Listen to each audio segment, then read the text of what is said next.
Amayan mo yung katabi. Praise God. Ang ating topic today ay who needs it? Who needs it? Okay, pwede na tayo umagpo. Who needs it? Ano ba yung it? Dahil yung topic natin last time ay tungkol sa the purpose of the Holy Spirit. What is the purpose of the Holy Spirit? No? Natapos natin yung the power in us. Praise God. At last week, the power within us, mga kapatid. No? Ngayon, dahil ang topic ay Holy Ghost or Holy Spirit, sino ang nangangailangan nun? Yan.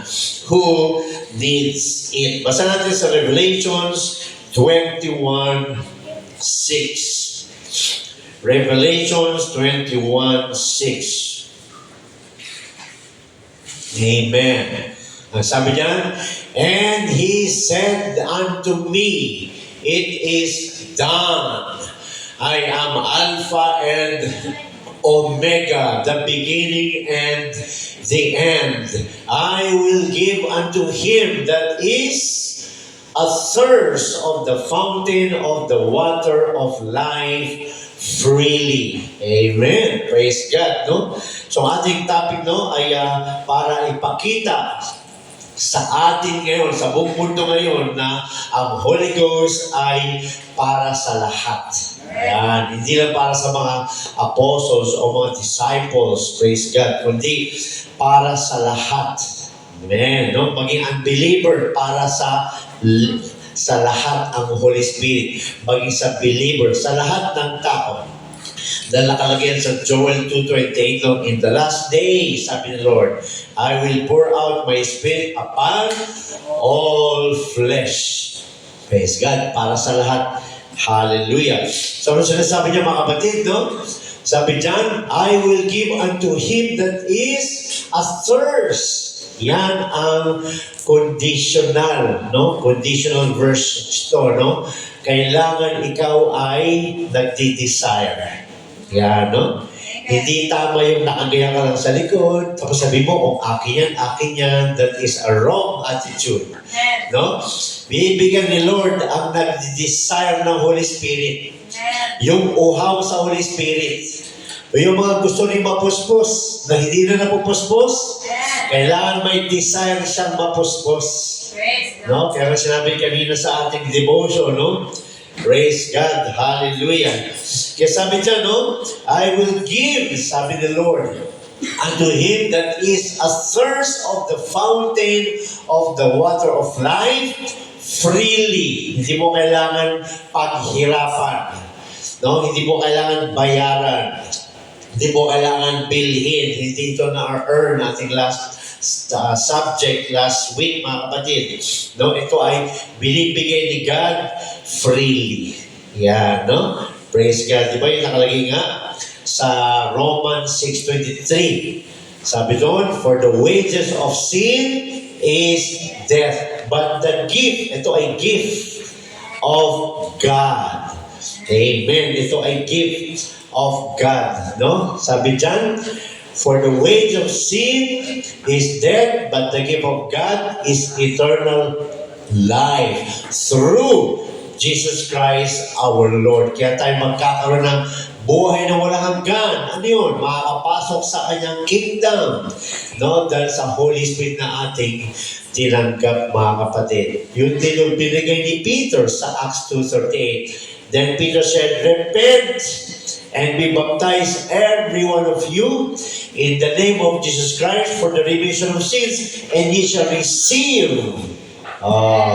Praise God, no? Promise. You shall receive the what? The gift. Yan na, yung sa Romans 6:23, yung binabanggit na gift. Ano yun? You shall receive the gift of the Holy Ghost. Amen. For the promises unto you and to your children and to all that are afar off, even as many as the Lord our God shall call. So, it's biblical. It's written na ito ay para sa lahat. Amen. Praise God. Sabi nga dito, no, basahin sa Luke 11:5 to 13. Luke 11, 5 hanggang 13. Subukan natin matapos ito, no? Medyo madami-dami.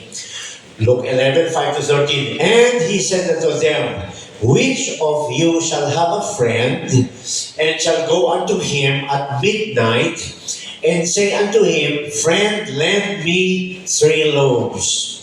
For a friend of mine is in journey, is come to me, and have nothing to set before him. And he from within shall answer and say, Trouble me not, the door is now shut, and my children are with me in bed, I cannot rise and give thee. Sino ang maaring maging ganyan sa atin? No, tulog na kami, hindi na kami pwede lumabas, ayaw ko nang tumayo, tulog na yung mga anak ko. Hindi tayo ganun? Hindi natin matitiis. Kaya sabi sa 8, I say unto you, though he will not rise and give him, because he is his friend, yet because of his importunity, he will rise and give him as many as he needed. Dahil sa kanyang kailangan, dahil sa kaibigan mong nangangailangan, kahit na ayaw mo nang tumayo, tatayo ka. Yan, di ba, no? Praise God. And I say unto you, ask, and it shall be given you. Seek, and ye shall find. Knock, and it shall be opened unto you. So sabi yan, no? Number 1, sabi dyan, ask. Yan, no? Kailangan natin i-ask, mga kapatid. Ano pa? Seek. Amen. Hanap, no? May iba pang term na mas maganda dyan. And ye shall find. Ano pa dyan? Knock. Kumatok. And it shall be open unto you. For everyone that asketh, receiveth. And he that seeketh, findeth. And to him that knocketh, it shall be open. Ibig sabihin, para matanggap, may gagawin tayo. Kaya hindi pwedeng ganyan lang. No? May gagawin. Praise God. Ang tao para matanggap yung gift o yung Holy Spirit, mga kapatid. 11. For if a son shall ask bread of any of you that is a father, will he give him a stone? Or if he asks a fish, will he for a fish give him a serpent? Or if shall ask an egg, will he offer him a scorpion? 13. If ye then, being evil, know how to give good gifts unto your children, how much more shall your heavenly Father give the Holy Spirit to them that ask Him. So, ibig sabihin, itong verse na ito, mga kapatid, is about the Holy Spirit. Yan, no? Hindi lang ito prayer sa mga prayer request.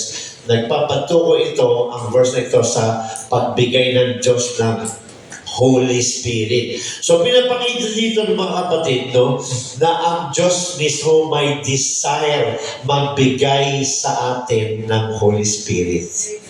Desire mismo ng Diyos.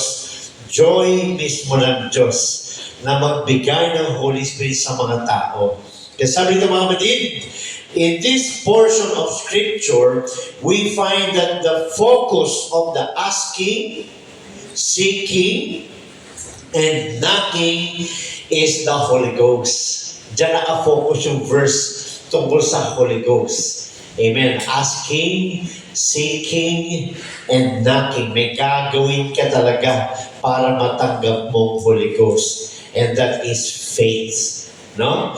That is faith. Pagka nakita ng Diyos na talagang nagsisig ka, nagde-desire ka, no? Lumalapit ka, nananampalataya ka, naniniwala ka, sumusunod ka, talagang matatanggap mo ang Holy Spirit. Kaya huwag natin hinihintay. No? Hindi yun hinihintay. No? Dinidesire yun. Kasi sabi kanina, no? Ibibigay niya sa mga nagdi-desire, sa mga thirst, sa mga uhaw.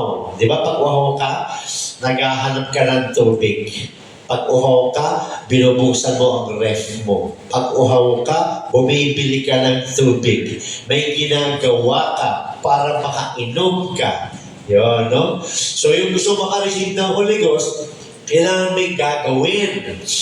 Yung gusto mapuspuso ulit, kailangan may gagawin. Yan. Hindi tayo naghihintay, nanonood sa mga nagdi-desire. Minsan pag revival na, ang iba nanonood lang, walang mangyayari sa'yo. Kailangan, no, gusto mong maranasan, ikaw mismo, mag-focus ka kay Lord dahil desire niyang ibigay sa'yo ito. Yan, no? Hallelujah. Kaya sabi niya, no, ito'y nakafocus sa Holy Spirit. Here, Jesus uses a story to express to us His willingness. So itong story ito, nagpapakita na si God, willing talaga magbigay ng Holy Spirit. Kaya pala tumatagal dahil yung willingness natin ang hindi nila nakikita. Siya ay willing magbigay, pero yung willingness ng tao ang hindi niya nakikita. Praise God. Kaya sabi niya, no, gumawa siya ng parable dito, ng story, to express His willingness to give the Holy Spirit to all who are thirsty. Yan. Kaya mamaya, no, yung walang Holy Spirit, kailangan mong i-desire talaga. Kailangan mo talagang panampalatayaan, kailangan mong paniwalaan, kailangan mong isik. Yan, no? Huwag tayo mag-antay. Praise God, baka abutan tayo ng rapture. Huwag tayo mag-antay, mga kapatid. Amen. Kaya sabi dyan, no? Nagbibigay si God talaga sa mga thirsty. Ibig sabihin, sa mga nag-desire. O, di ba, no? So, pag nakaranas tayo ng uhaw, ano ginagawa natin? Di ba? Gusto natin uminom. Ganun din. Kahit may Holy Ghost ka na, nami-miss mo ba yung napupuspos ka? Check mo nga yung desire mo. Amen. Dinidesire mo pa rin ba siya? Kasi pag nawala na yung desire sa'yo, ibig sabihin, malayo ka na. No? Katulad ng devotion natin kanina, huwag hayaan na tayo kasi dati tayong tares. No? Ginawa na tayong Lord ng wheat, nagbunga na. No? Baka bumalik tayo sa pagiging tares na wala na yung bunga. Praise God. Kaya babantay natin yung ating sarili, hindi yung iba. Tanungin mo sarili mo, excited pa ba ako sa gawain? Yan. Excited pa ba ako sa altar calling? Excited pa ba ako sa revival? Di ba, no? Kaya bago tayo mag-desire ng mag-lay hands, kasi may Holy Ghost ka na, unahin mo muna ang sarili mo. Unahin muna natin ang ating sarili. I-assess natin ang ating sarili. Kung wala naman tayong Holy Ghost, praise God, check yourself. Ano ba ginagawa ko pag altar calling na? Nakaabag lang ba ako? Nanonood lang ba ako? Praise God. Gusto ko ng Holy Ghost. Oo. Kaya lang, dinidesire ko ba? Yan. Gumagawa ba ako ng paraan? Lumulod ba ako? Sabi ni Lord, parang umiinom ng tubig. John 7:37 hanggang 39. Ginagawa ko ba yung nakatingala ako? Ginagawa ko ba yung nakabukas sa bibig ko? Nagpupuri ba ako? Yan ang mga question na dapat nating sagutin para malaman natin kung bakit hindi natin na-receive ang Holy Ghost. No? Kasi faith comes with action. Di ba? James 2:24, praise God, may kasamang action. Di ba sabi sa James 2:17, pakita mo sa akin ng faith na walang gawa. At papakita ko sa iyo ang aking faith na may kalakip na gawa. Di ba? Kaya kung gusto natin maging magkaroon ng maraming knowledge sa Word of God, hindi yung dumadating na magic, gagawa ka, aral, research, atin ka ng equipping, sali ka, o Bible study ka sa sarili mong bahay. Lahat tayo may mga lessons na ganito, no? Praise God. Na-check mo na ba yan? Napag-aralan mo na ba yung mga lessons na binigay ko sa inyo, bawat isa? Marami yun. Di ba? O baka nandun lang. You see?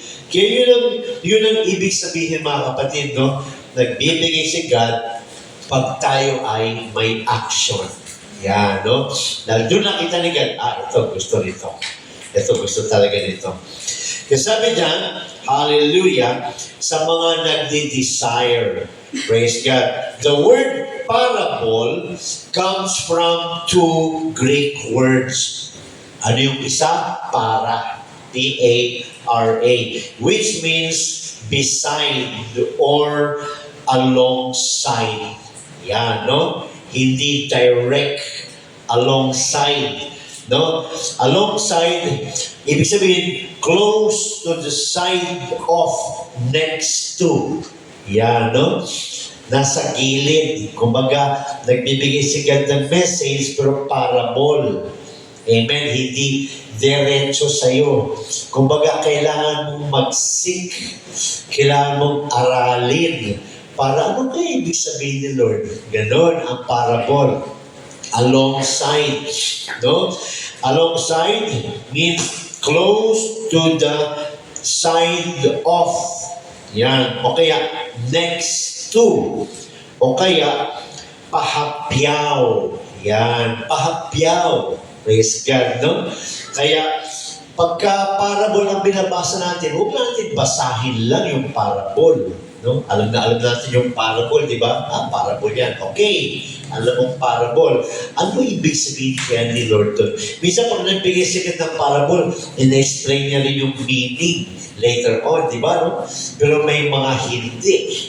Di ba? May mga hindi. Praise God. Katulad ng tares and weeds. Di ba? No? Praise God. Kung aaralin mo, ayun pala ibig sabihin nun. Di ba? No? Kasi sabi dyan, para, which means beside or alongside. And balain. Ano yung balain? Which means to show. Yan. To show. Para ipakita. In a parable, one thing is thrown alongside. Minsan, ang parable ay pahapyaw. Yan. No? One thing is alongside. Minsan, pahapyaw lang. Praise God. And sabi dyan, something else for comparison. Yung isa naman, comparison. Gagamit si God, gagamit si Lord ng mga words or animals or food. Katulad itong binasa natin sa book of Luke 5 to 13.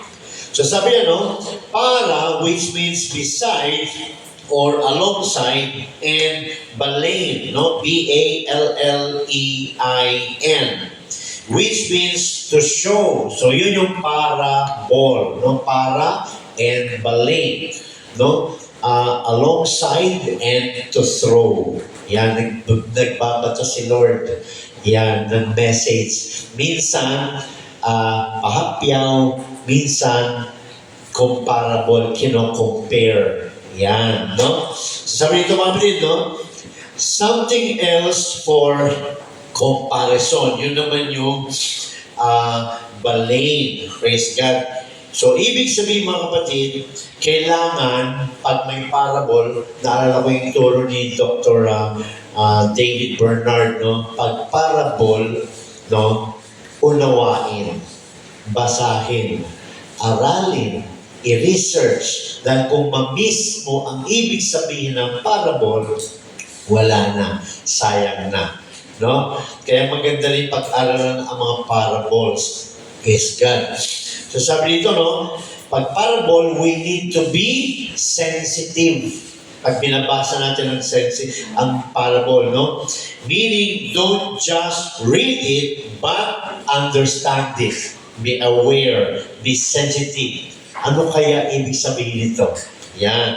Katulad nito mga kapatid, no? Often, a parable's lesson is drawn from the fact that the two things are alike. Minsan, dalawang bagay, magkapareho. Parables. Gumagamit siya ng dalawang bagay, no?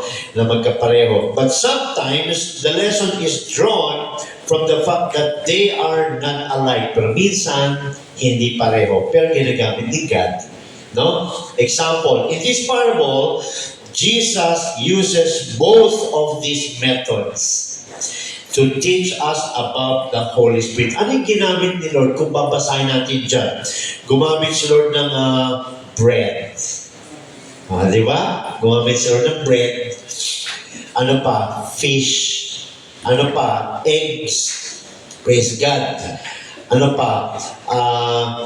Ano yung katapat, mga kapatid, ng bread? Stone. Okay, see? Comparable. Praise God. Fish, serpent. Amen. Eggs, scorpion. Kung unawaan mo mabuti, no? Pero ano sabi niya, mga kapatid? Ano yung alike? No? Alike here is yung bread, needed natin yun. Tinapay, kailangan natin yun. Egg, kailangan natin yun. Di ba, no? Ano pa? Fish, kailangan natin yun. Di ba? Not alike, ano naman yung not alike, mga kapatid? Yung Holy Ghost. Di ba? Hindi sila pareho, pero what is alike there? We both need it. Kung kailangan mo ng bread, kailangan mo ng Holy Ghost. Di ba? Food, egg, fish, food. Ano pa? Bread, food. Di ba? Sabi nga ni Lord Jesus nung siya ay nagpa-fasting, ano sabi niya? No? Sa book of Matthew, sinabi niya kay Satan, no? Hindi lahat, no, nang lumalabas. Ano sabi doon? Hindi lamang tayo nabubuhay sa tinapay, kundi sa mga lumalabas sa bibig ng Diyos. Ano yun? Salita ng Diyos. So, hindi sila pareho, pero meron silang something in common. Ano yun? We both need it. Hindi pwedeng Holy Ghost ka ng Holy Ghost, hindi ka naman kakain, mamamatay ka. Hindi naman pwedeng kain ka ng kain, wala ka Holy Ghost, mamamatay ka rin. Di ba? Pag puro ka pagkain, mamatay ka, kaya lang imperno. Kung puro ka Holy Ghost, mamatay ka pa rin, pero langit. Pero magkaiba sila. Pero parehong kailangan. See? So gumamit dito sa gandang dalawa. Alike, tsaka not alike. Yan. So yan yung parable, no? Magiging magiging sensitive o magiging aware. Kasi sabi dito, no? Let us look at this parable and see what Jesus is trying to teach us. Yan. Ano yung tinuturo ni Jesus sa parable ito? Number one, the Holy Spirit is a pressing need. Praise God. Pressing need. Pag sinabing pressing need, kailangan talaga. Praise God, no? Ang grapes, kung hindi mo dudurugin, di ba? Ang ininom nila noon na wine ay wine press. You see? Kung hindi nila i-wine press ang grapes, hindi lalabas ang katas. Ganon din ang Holy Ghost, mga kapatid. Pressing need. Praise God. Kailangan ikaw mismo mag-desire. No? Mag-desire ka talaga. No? Lumabas talaga yung katas mo na talagang nagde-desire ka ng Holy Ghost. Hindi ito yung, akin, walang kaano-ano. Di ba, no? Akin yan, akin, maraming ganyan. Di ba, no? Kaya ilang taon hindi nakaka-receive ng Holy Ghost. Kasi yung faith may faith kaya lang, wala sa tamang pwesto. Yan. Sayang, may faith na kaya lang, wala sa lugar ang pag-iisip. No? Yung faith niya, akin Lord lang. Kung akin yan, kung bibigyan Lord yan, bibigyan Lord yan. No! Don't forget, God gave us instruction to seek, to knock, to ask, no, to desire. Ano pa? Kailangan uhaw ka. Kailangan believer ka, naniniwala ka. Di ba sabi sa John 7:37-39? No? Ibibigay niya lang ito sa mga naniniwala. Oh, you see? Praise God. So, kailangan mo kailangan mo ng pressing need. Ano yung pressing need? Yung laman, yung mind, kumukontra yan eh. Paano mo ipe-press yan, mga kapatid? Paano mo magiging pressing need dyan? Hindi mo siya i-entertain, lalampasan mo yan, lalabanan mo yan, kasi kailangan ko ito. Kasi importante ito. Di ba? Kaya sabi niya, the Holy Spirit is a pressing need, deserving of shameless persistence. Praise God, no? Sabi dyan, deserving of shameless. Hindi ka dapat nahihiya. Ay, nahiya ako kasi baka tumulo laway ko. Wala na. Di ba? Nakakaya baka mahulog yung pustiso ko. Wala na. Pustiso iniisip niya. No? Nahiya kasi ako, kaya ayoko magsisigaw, ayoko magtaas ang kamay, ayoko. Sayang yung damit ko maganda, ayoko iluhod. O, di ba? Asan yung pressing need doon? Praise God. Kaya kung talagang gusto natin maramdaman ng Holy Ghost, kakalimutan mo lahat. Damit mo, sino katabi mo, sino makakita sa'yo. Dahil mas importante ang Holy Ghost. Di ba? Praise God. Hallelujah. Kasi sabi niya, no? Deserving shameless persistence. Ibig sabihin, continuance. Hindi ka tumitigil. Talagang dinidesire mo siya. Hindi yung nakaabang ka lang. Talagang gumagawa ka ng paraan. Dinidesire mo talaga siya. Persistent. Ano yung persistent? Ano siya? Stable. Ito gusto ko. Yeah. No? Praise God. Naalala ko yung apo ko. Si Von. Mahilig yun sa manok. Yung apo kong mataba. Lahat kami, gusto namin kumain sa pizza. Sa Domino. Pumarada na kami sa harapan ng Domino Pizza. Nagbabaan na kami lahat. Siya ayaw niyang bumaba. Nandun siya sa likod. Ako ganyan. Von, let's go down. Let's eat pizza. Lolo, I don't see chicken. Gusto niya chicken. Ayaw niya bumaba. Lahat kami nasa labas na. Nakababa na kami lahat. Siya na lang. Let's go. Pizza is also good. No. I said I like chicken. Alam niyo mga kapatid, dahil sa kanyang persistence, lahat kami sumakay ulit sa kotse. Pumunta kami sa Jollibee. Di ba? Kasi, kaya kami lumabas kasi usapan kakain ng chicken. So, kasi gusto niya daw chicken. O sige, labas tayo, chicken. Eh, nadaanan namin yung Domino's Pizza. Wow, masarap ito yun dyan. No? Pagkaliwang mo sa boardwalk, may Domino's dyan eh. Parada tayo, Domino's Pizza. Nakagay na siya. Pinanindigan niya talaga. Usapan natin, Lolo, chicken. Hindi talaga lumabas. Sabi ko, okay to. Magtatagumpay ito sa buhay. Lahat kami bumalik sa kotse. Pumunta sa Jollibee. Kumain kami lahat ng chicken. Dahil sa kanyang persistence. Ganyan ang Holy Ghost, mga kapatid. Kung gusto mo talaga ang Holy Ghost, hindi ka babaluktot. Talagang i-dedesal mo Holy Ghost. Kung naniniwala ka talagang gagawa ka ng desire mo talaga, makikita mga kapatid. Di ba, no? Praise God. Kaya yun mga kapatid, no? Number one, the Holy Spirit is a pressing need, deserving of shameless persistence. Pag sinabing persistent, stable ka. Persisting ka. Hindi ka nagbabago. Talagang hindi. Ito gusto ko. Pero sabi dyan, shameless. Hindi ka nahihiya kahit anong mukha mo. O iba kasi, kaya hindi makatanggap ng Holy Ghost kasi nahiya, ano magiging itsura. Di ba, no? Baka tumulo yung uhog. No, matanggal yung postiso. No? Gusto sosyal pa rin.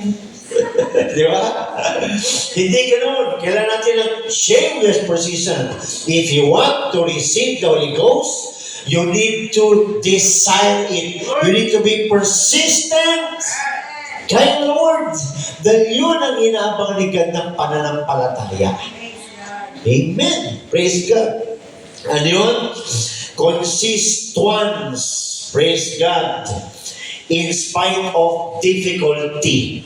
Kahit mahirapan ka pa. Bakit? Kasi may mga ayaw magpagod. Ayaw magpuri. Yan. Gusto niya, praise the Lord. Matipid. Di ba, ano? Praise God. Hallelujah. Ano pa? Sabi nga dyan, ano? Kailangan tayo ay maging pressing need, deserving of shameless persistence, mga kapatid. Number 2, God is eager to give the Holy Spirit to desperate people. Oh, you see? Desperate. Ano ba ibig sabihin ng desperate, mga kapatid? Praise God, someone who has lost hope of and is willing to do anything to have it. O, desperate ka ba para makatanggap ng Holy Ghost? O, yun nagsasabi nga, o akin yan. Hindi yan desperate, may pride dyan. That's pride. Kagagawa ng jablo yan para hindi ka makatanggap. Kagagawa ng jablo yan para hindi ka ma-refresh. Yan, no? Kailangan desperate ka. Kaya naalala ko ng sarili ko, no? 6 months na hindi ko pa na-release ang Holy Ghost doon sa abroad. Ay, hindi pwede ito, ah. Pabalik na ako ng Pilipinas, wala pa rin yung Holy Ghost. Sabi ko na, pahala na. Talagang ginawa ko talaga. Lord, patay kung patay. Basta ma-receive mo Holy Ghost. So, puri ako. Praise God. Dude, na-receive mo Holy Ghost, mga kapatid. You see? Kasi puro ako takot, nakakatakot. Takot ako. Yan. May maramdaman ako ng konti. Gigising ako. Yan. Konting pagmamanila. Ano yun? Yan. Praise God. Di ba may mga ganyan? Praise the Lord. Marami na akong nalihans na tumitigil sila. Bakit? Para daw siya mahuhulog sa bangin. Magpahulog ka. Andito ka sa karapet, oh. Magpahulog ka. Praise God, no? Pero yung talagang desperate, yung talagang persistent, o, di ba masarap? Praise God. Masarap mapuspos ng Holy Ghost. Masarap makareceive ng Holy Ghost. Praise the Lord. Hallelujah. Sabi kasi nila sa demonyo daw yun. Sa nakita sa Bible yun. Sabi nga doon sa Acts 2:4 hanggang pataas para sila mga lasing. Di ba? Napagkamalan sila mga lasing. Kasi hindi normal ang movement because of the power of the Holy Spirit that we have received in this limited body. Amen. At sabi doon, no, mag-speak in tongues. Amen. Hallelujah. Kaya sabi niya, no, kailangan, no, dahil ang Diyos ay eager. Number 2, eager si God magbigay ng Holy Spirit to desperate people. Kaya kailangan desperate tayo. No? Pag sabi desperate, parang nawalan ka na ng pag-asa na gagawin mong lahat. Praise God. Marami akong nakausap na naging successful sa business. No? Sabi niya, sir, pag nag-start ka ng business, una mong lalabanan yung discouragement. Yan. Ano pa? Unbelief. Ano pa? Mga negative rumors. Yan ang una mong lalabanan pag nag-start ka ng business. Hindi yan galing lang sa tao. Galing din yan sa bulong sa isip mo. Kaya yung iba, yung iba tumitigil. Yan, no? Kailangan persistent ka. Hindi, magtatagumpay ako. Kailangan gagawin mong lahat. Hindi, umpisa pa lang ito. Di ba? Ganon din, mga kapatid. Praise God.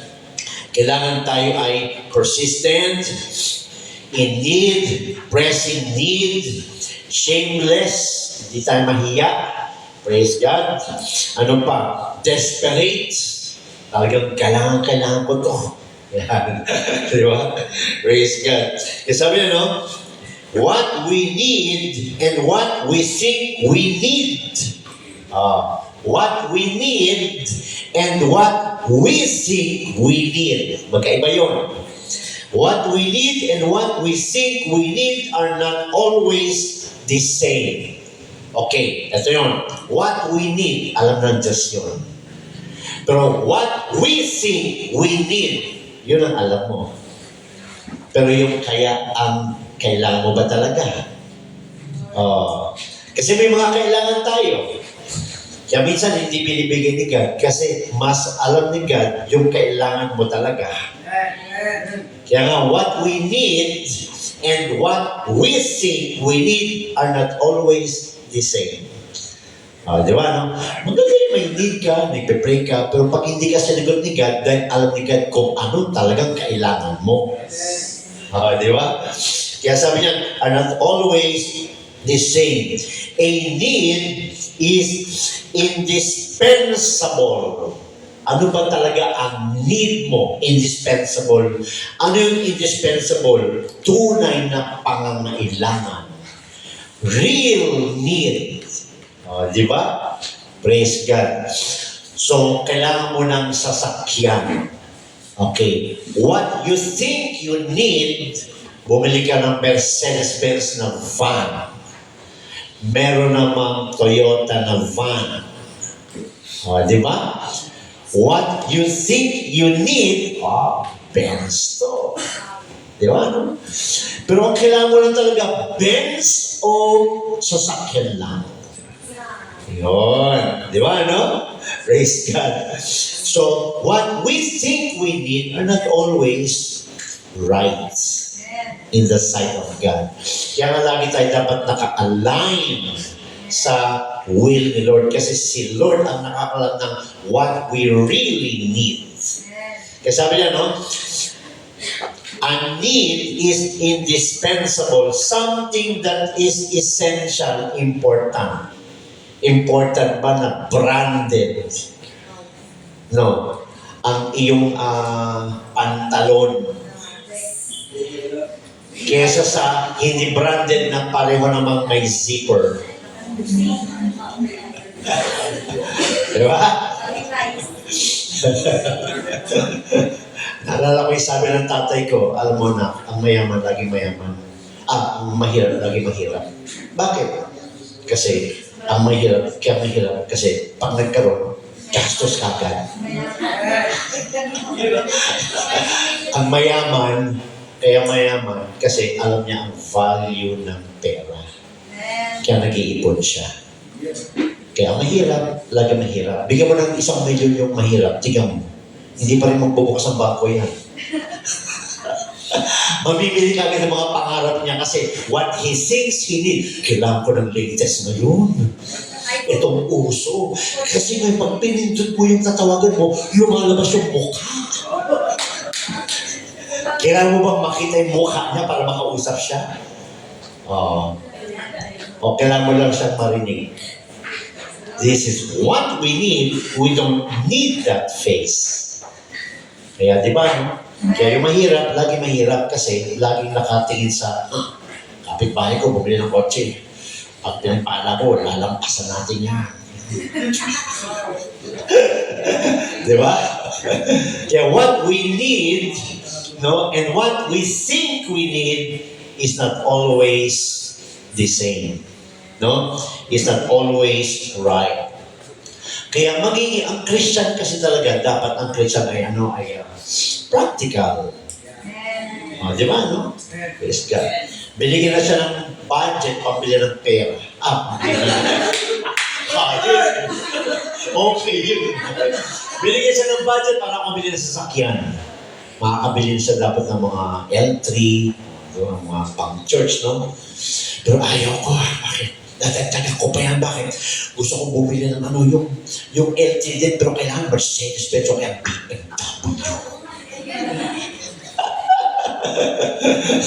So, tumagal.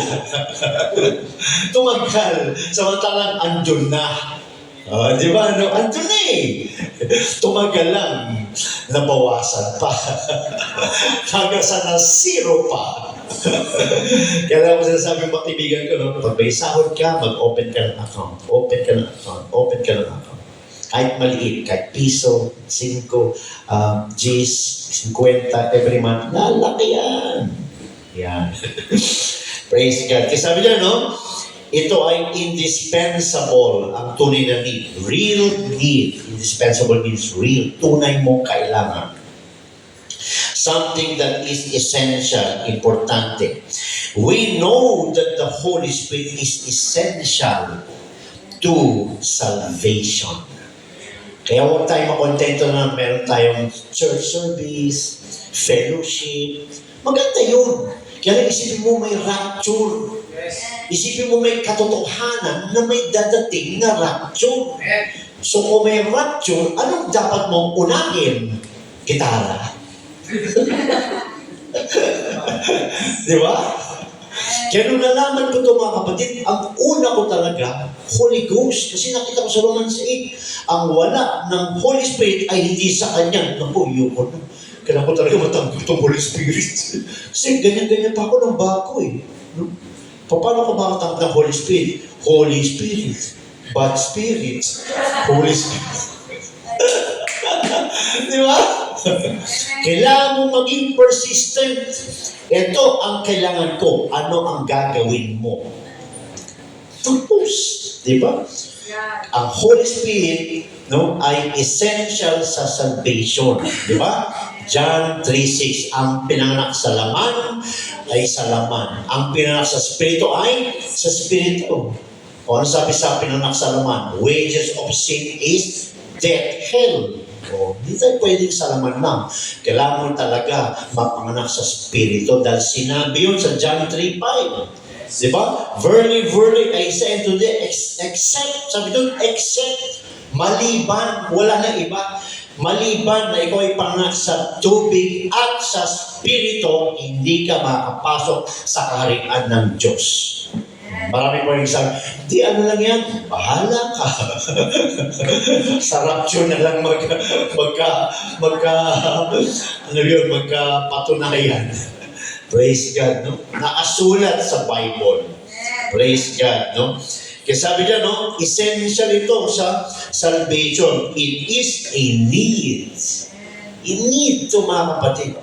Kaya tsaka ka na muna mag-enjoy, mag-concentrate ka na muna matanggap ang Holy Ghost. I-check mo na muna anong dahilan ba't di ko matanggap. Anong dahilan ba't hindi na ako napupuspos. I-check mo muna lahat yan. Yan. At pag na-check mo na, naalala ko yung mentor kong matanda, si Kuya Fred. Sabi niya, plan your work and then work your plan. Yan. Effective yan mga kapatid, no? Sa lahat ng bagay.